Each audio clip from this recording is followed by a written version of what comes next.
The first thing I saw when I came home was my wife in a white dress, standing under a flower arch in my backyard with my best friend's hand wrapped around hers. For a second, my brain refused to process it.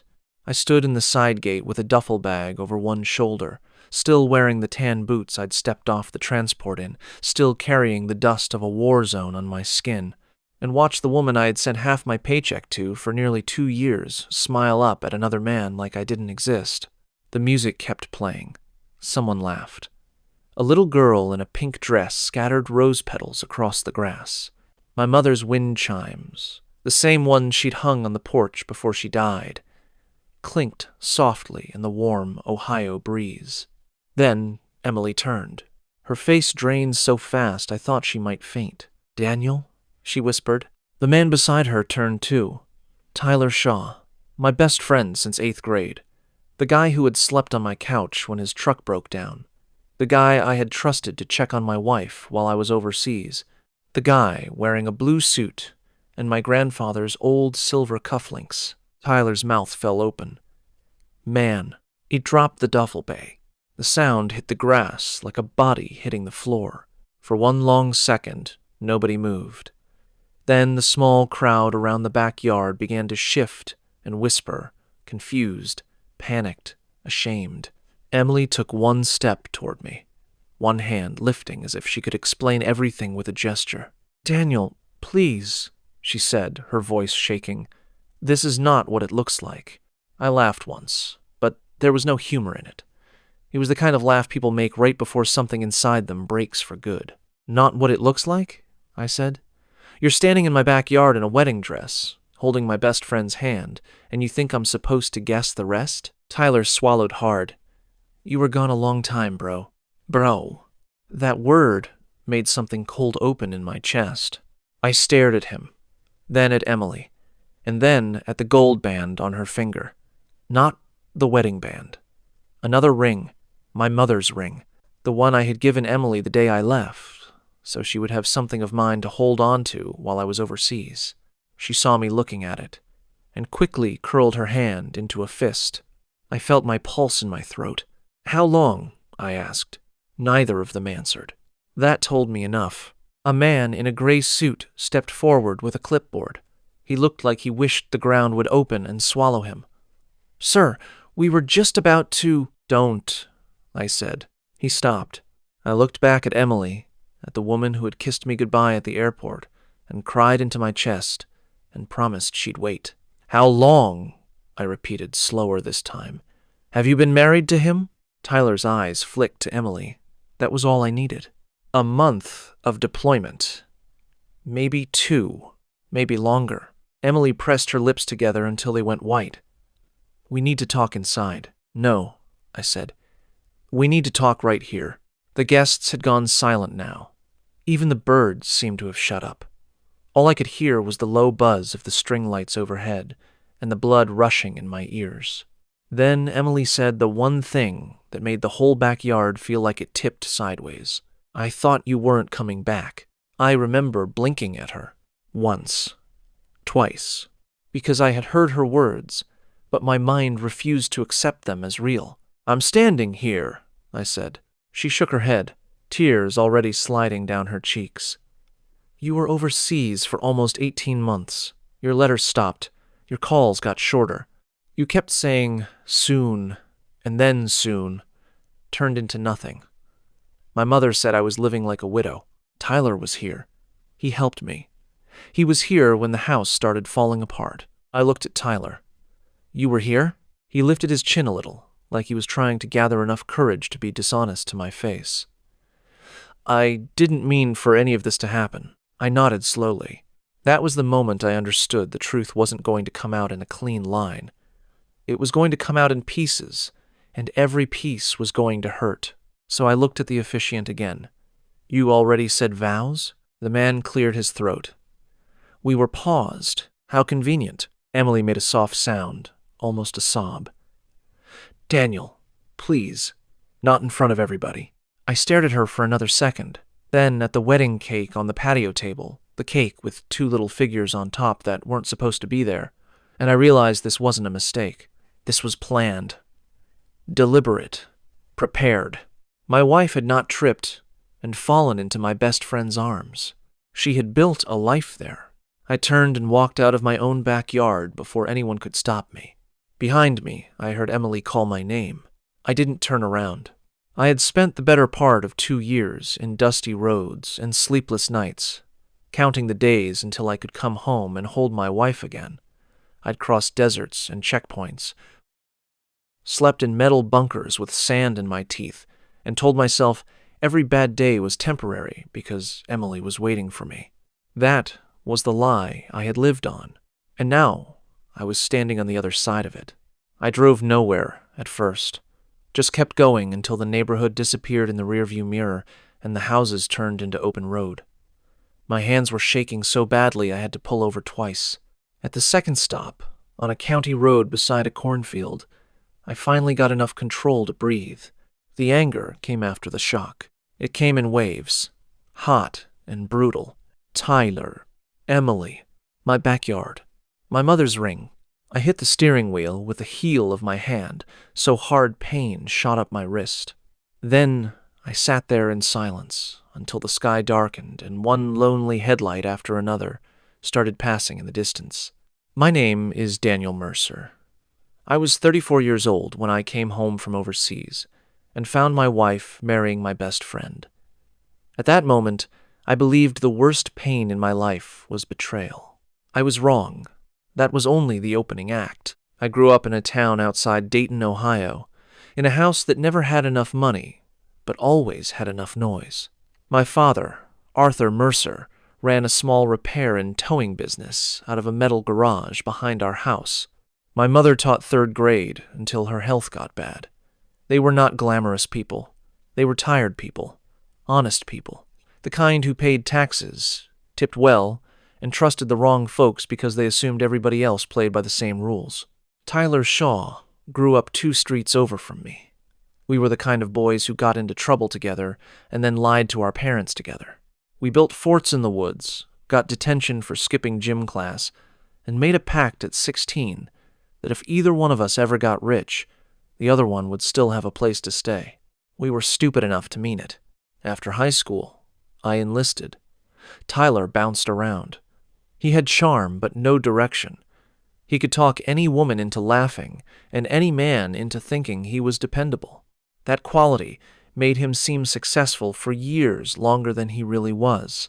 Emily came into my life at a 4th of July cookout near the riverfront when I was home on leave. She was working at a downtown bank then, with dark hair pulled into a ponytail, and the kind of smile that made you believe in better years. She laughed at my terrible jokes, asked about my deployments without making me feel strange, and didn't flinch when I told her I wanted a quiet life someday, one with a porch and a dog and kids who came home for Thanksgiving. She said that sounded like something worth fighting for. I married her 2 years later. My father cried at the wedding. Tyler was my best man. If somebody had told me then that those two would become the reason my life collapsed, I would have called them crazy. The first few years of marriage were not perfect, but they were ours.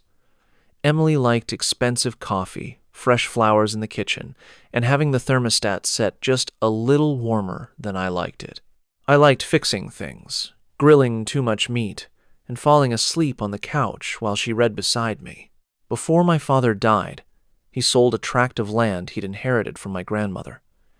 The sale wasn't huge, money-rich, but it was more than my parents had ever had in one place. Dad put most of it into a trust with my name on it. He also left me the house, the garage, and the auto business, which I planned to expand when I came back from deployment. It'll keep, he told me over the phone one night while I was overseas. He sounded weaker than usual, but his voice still had that stubborn steel in it. You do your duty first. This family business is still going to be here when you're ready. He died 7 months later, before I could get home on emergency leave. Emily held me through the funeral. Tyler stood beside me and promised he would help with whatever I needed. I believed him. I believed both of them. Then I got reassigned overseas again, and the war stretched longer than anyone expected. During that time, Emily started calling less often. At first it was small things. Work stress. The water heater broke. A neighbor's dog kept barking. She sounded tired, then frustrated, then distant. She said the house felt too quiet. She said she missed me. She said I couldn't possibly understand how hard it was to keep living while I was gone. I tried to be patient. I tried to be romantic from 1,000 miles away. I mailed her coffee beans from a place she loved, a scarf she'd once admired in a shop window, a note for every month I was away. I sent money to keep the mortgage current, to repair the garage roof, to cover the taxes on my father's property. Tyler started checking in on her more. At first I appreciated it. "You're a good friend," I told him during one video call. He grinned. "Somebody's got to look out for her while you're saving the world." I laughed, because that's what friends are supposed to do. They carry the parts of your life you can't hold from far away. Only later did I understand that he wasn't carrying anything. He was lifting it off the table and sliding it into his own pocket. By the time I came home that day, Tyler had been living in my house for 3 months, though I didn't know it yet. He had told Emily it was temporary. He'd said he could help with the garage, fix the fence, keep the place from feeling empty. He'd also told her I was probably not coming back soon, that men overseas got used to being away, that the version of me she remembered was already disappearing. My mother's ring on her finger told me he'd been feeding her more than lies. He'd been feeding her a future. I found out the rest over the next 48 hours. I spent the first night at a roadside motel because I couldn't stand the thought of sleeping under the same roof with them. The next morning, I called my Aunt Nora, who had been my father's estate attorney and the only person in the family I trusted completely. She answered on the second ring. "Danny?" The sound of her voice almost cracked me. "It's me." She was silent, a beat, then said, "You sound terrible. Thanks. Call that a joke, and I'll forgive you." I leaned against the motel wall and shut my eyes. Em and Tyler got married. Another silence. This one heavier. Then, very carefully, "I know." I opened my eyes. "You know? I found out yesterday." "Why didn't you call me?" "Because I've been trying to confirm what kind of mess this is before I set your blood pressure on fire." I exhaled hard. "Start talking." Nora told me Emily had come to her 2 months earlier with Tyler.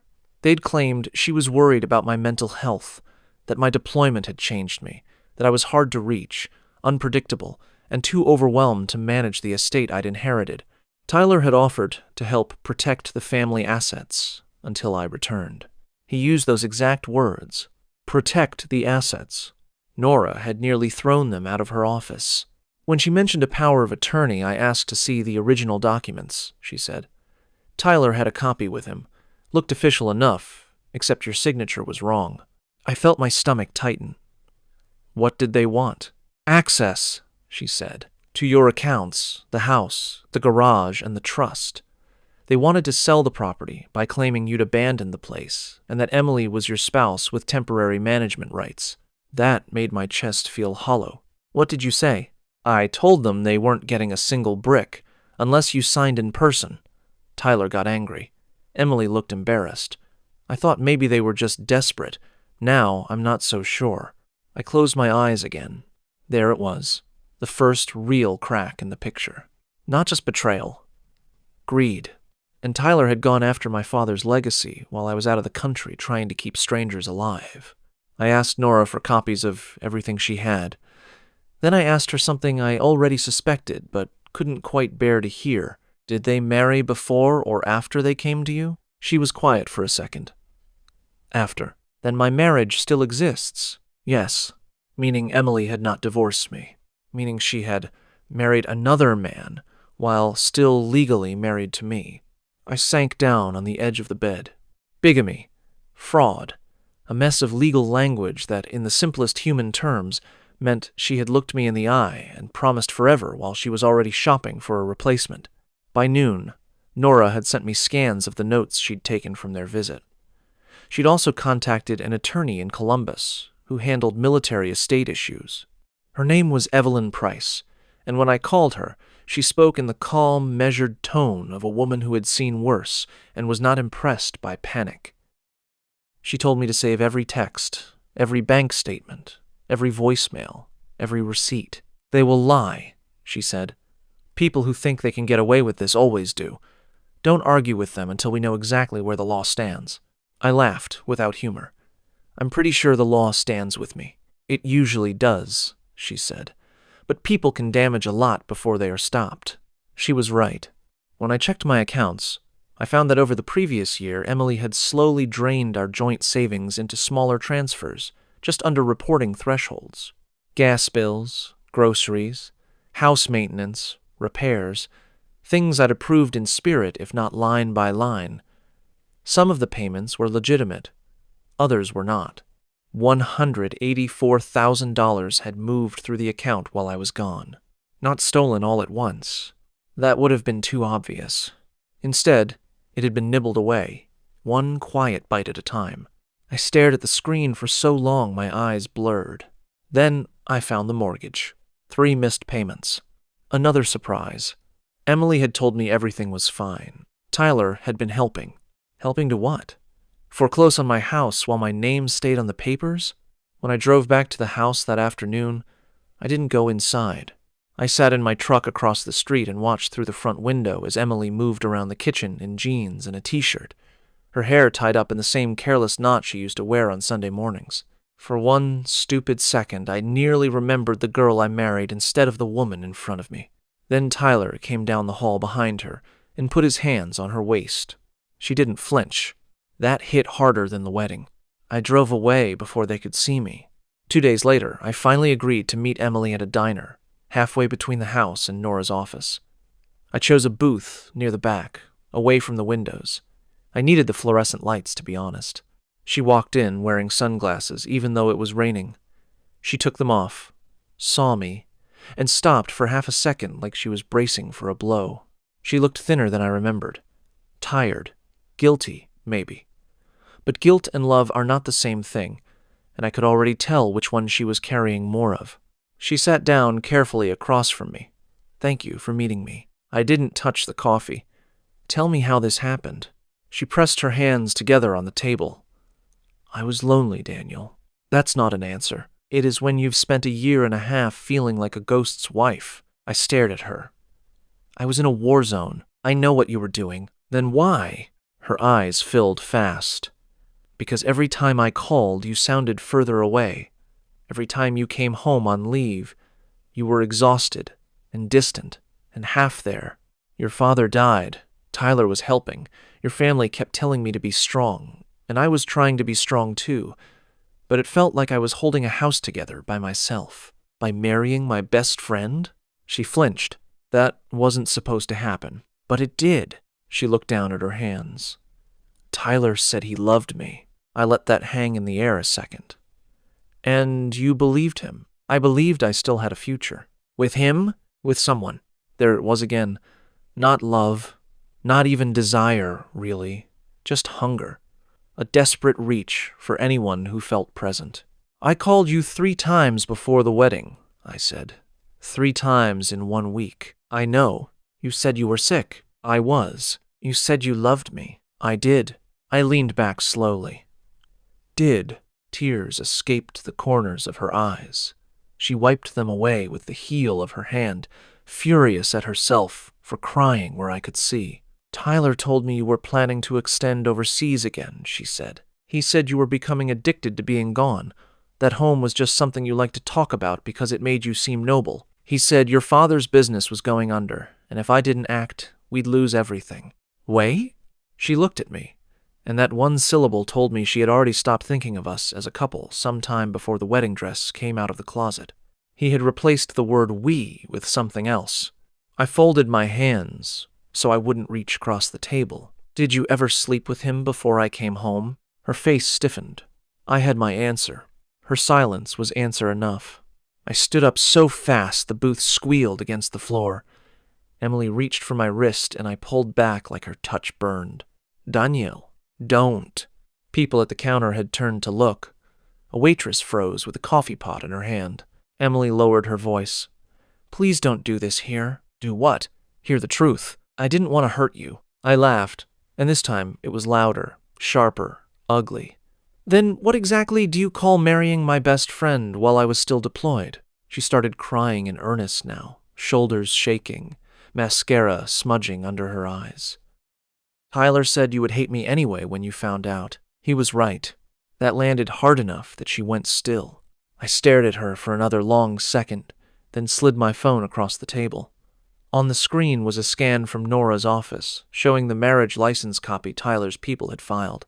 Emily glanced at it and went pale. "Where did you get that? You really thought I'd come home blind?" Her breath caught. Then I said the thing that finally broke the mask. "You sold Dad's watch." Emily looked away. I knew before she even answered. Tyler had not only moved into my house, he had also started pawning pieces of my father's life.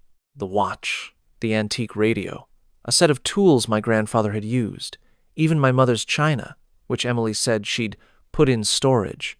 Storage turned out to be a pawnbroker in Dayton. I found out because I asked the broker to give me the sale records, and because one of the employees remembered Tyler coming in with a box full of family heirlooms and cashing out with a grin. He'd said the objects belonged to his fiancé's late husband's side of the family. Late husband. That phrase lit such a fire in me, I had to grip the edge of the table. Tyler had been telling people I was basically dead while I was still alive. Not metaphorically. Practically. Like my absence had already become a death certificate to him. I walked out of the diner before I said something I'd regret. The next week became a storm of documents, statements, and truths so ugly they almost looked imaginary. Nora found the original trust papers from my father. Tyler and Emily had tried to get him to sign a loose addendum before he died, but he never had. That meant the house, the garage, and the land were still mine outright. Tyler's efforts to sell or encumber the property were illegal. Evelyn found the first version of the forged power of attorney and the paper trail showing Tyler had used a counterfeit signature to authorize a line of credit against the business. He had taken out nearly $70,000. Much of it used to cover his own gambling debts and some private school tuition for Emily's younger sister, which he had paid not out of kindness but to make himself look like a savior. The more I learned, the more I saw the shape of him clearly. Tyler wasn't just a liar. He was a collector. He collected women who were lonely. He collected people's trust.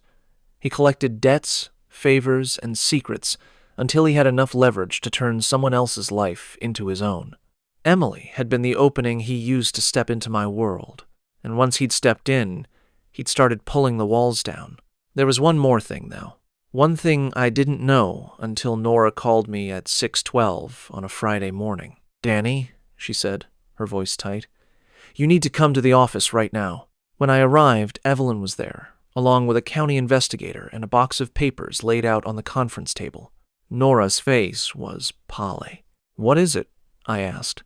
Evelyn looked at me and said, "Your wife's marriage to Tyler is invalid in this state." I folded my arms. "I know that." "No," she said.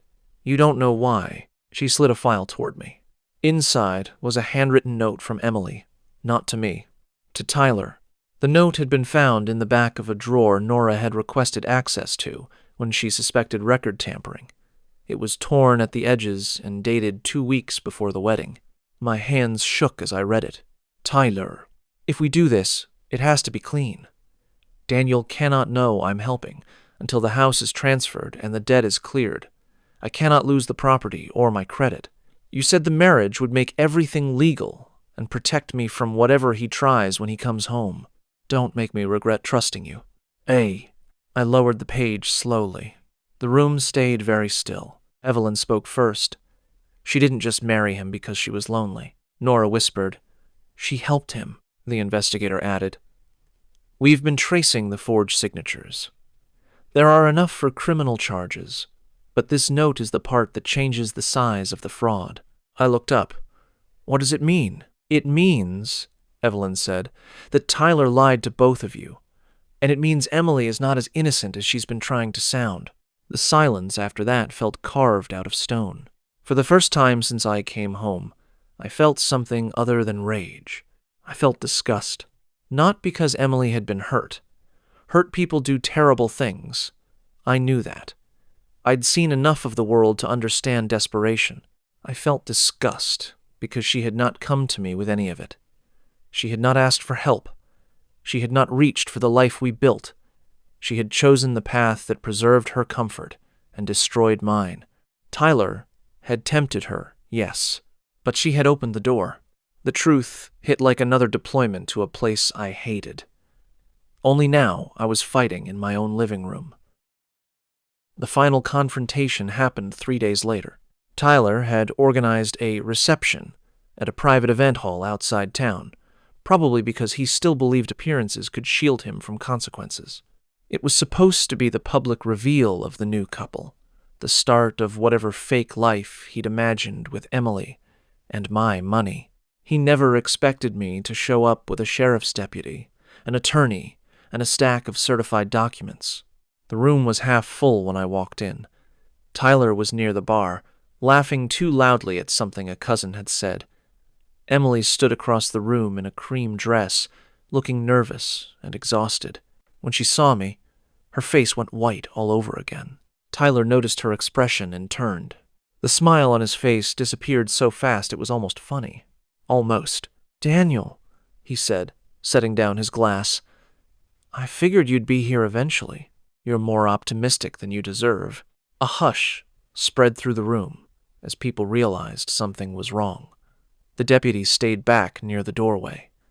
Nora and Evelyn stood beside me like two women who had already picked their side. Tyler raised both hands a little.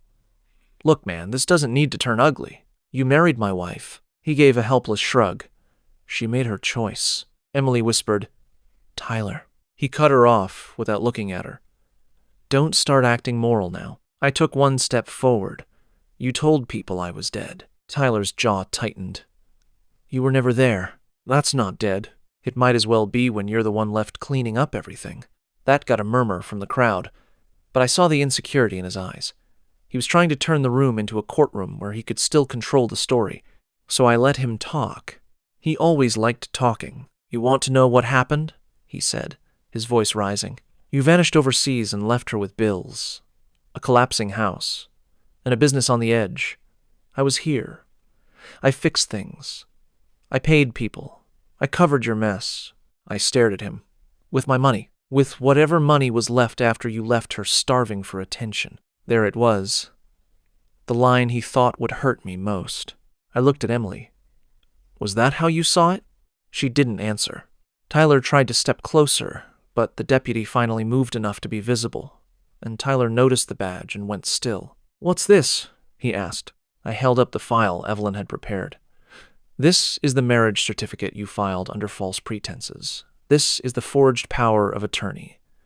This is the bank trail showing you moved funds without authorization. And this," I said, lifting the torn note from Emily, "is the part where you lied to her and she lied with you." Tyler's face changed. Not guilt, not shame. Fear. Real fear. Emily stared at the note in my hand like she'd been punched. "You took that?" "No," I said. "Nora did. Funny how a drawer can tell the truth when people won't." Tyler looked at Emily then, and I saw him do the math. He had believed she would stand beside him no matter what. Now he realized she was not going to save him from prison. "You gave them that?" he hissed. Emily looked up, tears gathering. "You said you were protecting me." "I was. By stealing from my husband?" A few people in the room gasped. He wheeled on her. "Don't pretend you're some victim.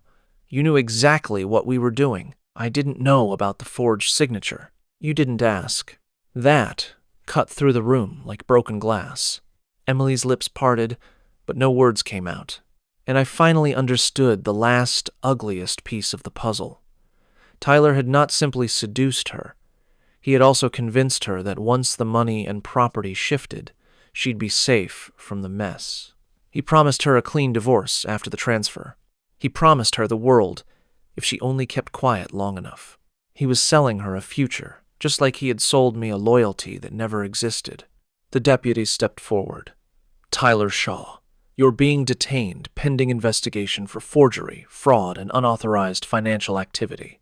Tyler's head snapped toward him. "You can't arrest me here." "Actually, I can." That was when Tyler lunged. Not at the deputy. At me. He moved fast, probably hoping to knock the documents out of my hand before anyone could read them. But he was angry, sloppy, and out of time. I'd spent years in places where hesitation meant blood, and my body reacted before my mind finished the thought. I stepped aside, caught his wrist, and used his own momentum to drive him face first into the bar. Glass shattered. Someone screamed. Tyler cursed and tried to twist free. Trong tong tong twist. Kia kui gendring dendring. Ekui grabbed him from behind, two fought. They fought for another second. Then two more officers came in from the side door to dent him down. The room erupted into chaos. Emily stood frozen with both hands over her mouth, staring at the mess like she'd just watched the floor disappear beneath her. Tyler yelled her name.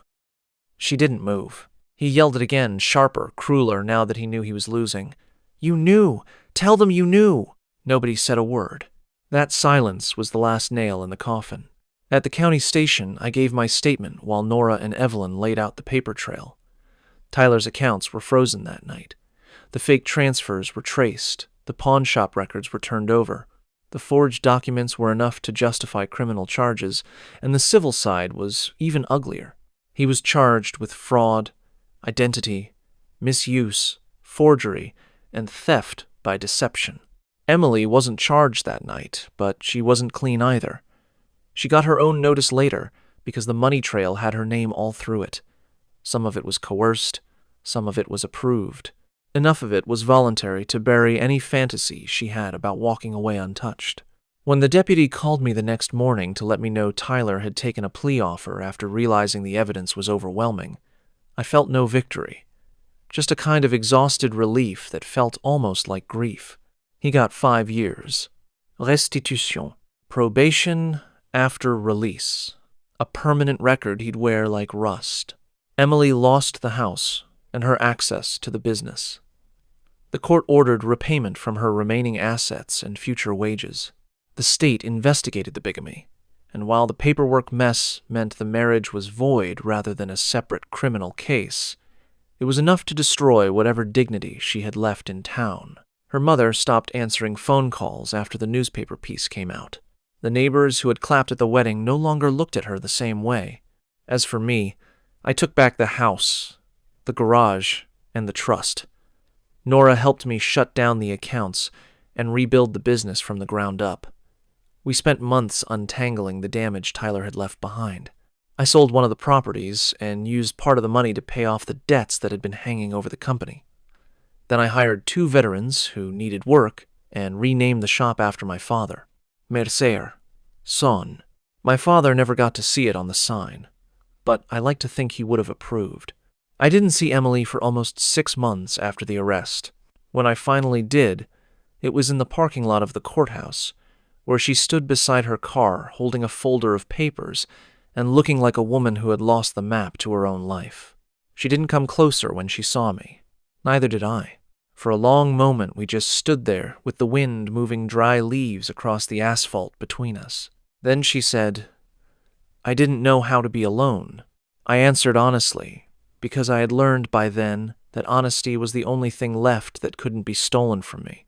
"That's not why you married him." Her chin trembled.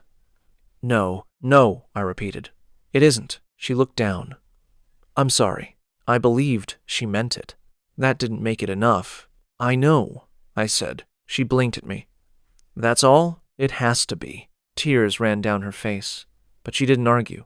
Maybe for the first time since this whole disaster started, she understood that consequences don't care about apologies. They only care that the damage happened. "Did you ever love me?" she asked softly. I thought about the girl at the riverfront cookout, the woman at the diner, the wife who used to leave me notes on the bathroom mirror before I deployed, the person she had been before loneliness and greed and Tyler's poison got into her head. Then I thought about the backyard wedding. "Yes," I said, "but love isn't the same as trust, and trust is gone." Her face crumpled, but she nodded like she'd expected that answer. "I hope you find peace," she whispered. I almost said I hoped she did too. Instead, I told the truth. I already am.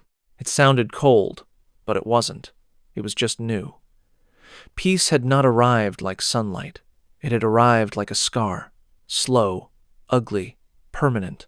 She stood there a second longer, then got into her car and drove away. I never saw her again.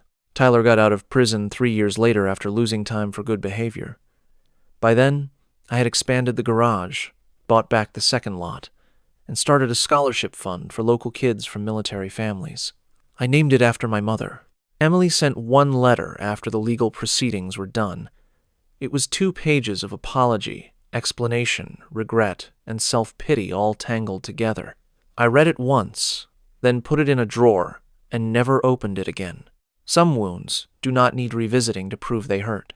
Years later, people in town still talk about the wedding that turned into an arrest. They talk about the deputy walking through a room of shocked relatives. They talk about Tyler's face when he realized the game was over. They talk about how Emily disappeared from the town she once thought she'd won. But the part they don't talk about is what came after. They don't talk about the fact that I kept the house, fixed the porch, and planted a new row of oak trees where the backyard arch used to stand. They don't talk about the nights I sat on the front step and listened to my father's old wind chimes, learning how to breathe without bitterness, poisoning every inhale. They don't talk about the first time. One of the veterans I hired called the shop a second chance. That's because the quiet part of justice rarely makes a headline. But it matters. A year after everything collapsed, I stood in my garage with the doors open and watched the sunset hit the polished hood of a restored truck. The engine purred. The air smelled like oil and cut grass. My Aunt Nora was leaning against the office door, talking to one of the new mechanics, and somewhere inside, my dog barked at the sound of a hammer. It wasn't the life I thought I'd come home to. It was better, because it belonged to me again. No lies. No ghosts. No best friend with his hand on my wife's waist in my own backyard. Just hard-earned peace. And every time I saw the old wedding spot out back, where the grass had grown over the place, they thought they were burying me. I remembered the exact moment I came home and found my life stolen in daylight. That memory still hurt. But it no longer owned me. Tyler got his punishment. Emily got the life she chose. And I got something they never understood enough to value. A future that didn't need their permission to exist.